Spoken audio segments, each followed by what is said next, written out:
کہ محمد سے وفا تُونے تو ہم تیرے ہیں، کہ محمد سے وفا تُونے تو ہم تیرے ہیں، یہ جہاں چیز ہے کیا لوح و قلم تیرے ہیں۔ یہ واقعہ میں بیان نہ کرتا، میں نے اس کے اوپر بڑا غور و خوض کیا، تو اس کے بعد اقبال کی وجہ سے اس کو میں وہ شیئر کر رہا ہوں ڈیفینیٹلی کہ محمد سے وفا تُونے تو ہم تیرے ہیں۔ یہ بات ہے ہی یہی۔ ایکچولی ہم لوگ اتنے مٹیریلسٹ ہو چکے ہیں، اتنے وہ ہم اخلاقی طور پہ گر چکے ہیں کہ ہم اسپرچول چیزوں کو سمجھنے سے ہیں ہی قاصر۔ حالانکہ یہ ساری چیزیں انسان کے لیے بنائی گئی ہیں اور انسان ان سے سپیریئر بنایا گیا ہے۔ ایک تو وہابزم کا جو وہ ہے امپریشن ہے، that is quite hostile to humanity and development of مین۔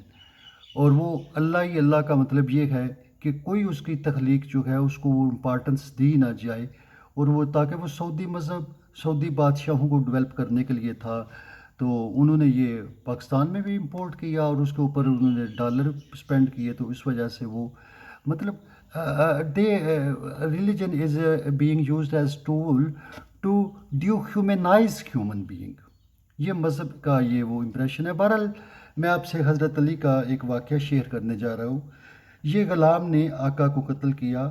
ابو القاسم کوفی منقول کرتے ہیں کہ یہ حضرت عمر کے دور میں واقعہ پیش آیا کہ کچھ لوگ آئے، انہوں نے ایک آدمی کو پکڑ رکھا تھا اور انہوں نے کہا جناب ہم قبیلے والے ہیں، ہمارے بھائی کو جو اس کا آقا تھا اس غلام نے قتل کر دیا ہے۔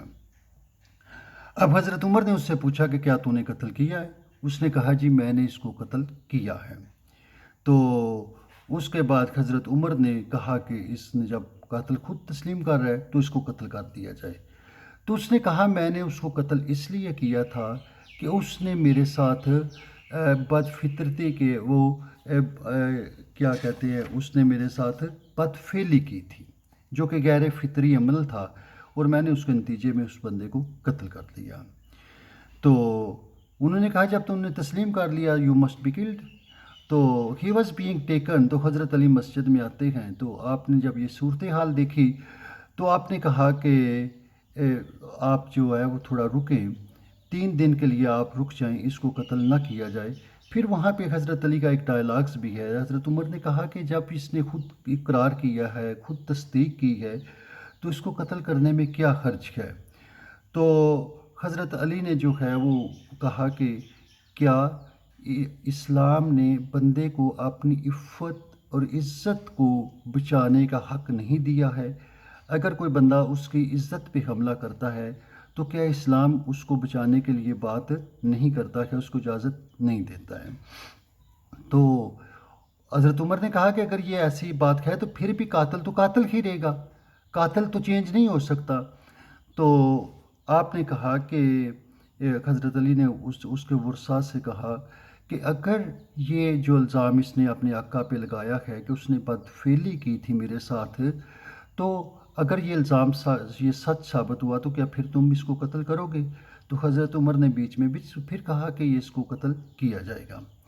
تو آپ نے کہا کہ اس کو ٹائم دیں، لاش خود اس بات کی تصدیق کر دے گی کہ میں نے قتل کیا، میں نے بدفعلی کی ہے یا نہیں کی ہے، پہلے اس کے الزام کو کلیئر ہونے دیں۔ تو حضرت عمر نے کہا کہ بھائی جب وہ مر چکا ہے، وہ لاش ہے، تو وہ کیسے اس کو وہ تصدیق کرے گی؟ تو آپ نے کہا کہ 3 دن کے لیے آپ بھی شہر سے باہر نہیں جائیں گے، یہ غلام زندان میں رہے گا، اور اس کے بعد ہم دیکھتے ہیں کہ کیا ہوتا ہے۔ 3 دن کا اس کو موقع دیا جائے، اس کے بعد لاش خود بخود اپنی تصدیق کر دے گی۔ جب 3 دن گزرے تو حضرت عمر اور حضرت علی آپس میں وہ اکٹھے ہو کے وہ جاتے ہیں، وہاں پہ اس کے ورثاء سے ملتے ہیں، کہتے ہیں اس کی قبر پہ جاتے ہیں، قبر کشائی کی جاتی ہے، اور جب قبر کھودتے ہیں تو بیچ میں سے لاش نہیں نکلتی ہے۔ وہاں پہ حضرت علی جو ہے وہ بلند آواز میں نعرہ تکبیر بلند کرتے ہیں، اور پھر آپ نے کیا کہتے ہیں؟ میں نے نہ کبھی جھوٹ بولا، نہ کبھی جھٹلایا گیا ہوں۔ میرے آقا و مولا نبی کریم صلی اللہ علیہ وآلہ وسلم نے فرمایا تھا، میری امت میں سے جو بھی قوم لوط کا عمل کرے گا اسی حالت میں مر جائے گا، اور اسے قوم لوط جیسے عذاب سے میری امت ہونے کی بدولت 3 دن تک مہلت ملے گی، اور مرنے کے 3 دن بعد وہ قبر میں نہیں رہے گا، ملائکہ اسے اٹھا کر قوم لوط تک پہنچا دیں گے۔ آپ نے فرمایا کہ اس کو اپنی عزت کی حفاظت کرنے کی اجازت تھی، اور اس طرح آپ نے اس بچے کو قتل ہونے سے بچا لیا کہ اسلام نے اس کو لو کیا تھا۔ تو this is one of the very interesting, very strange. Thank you, have good time.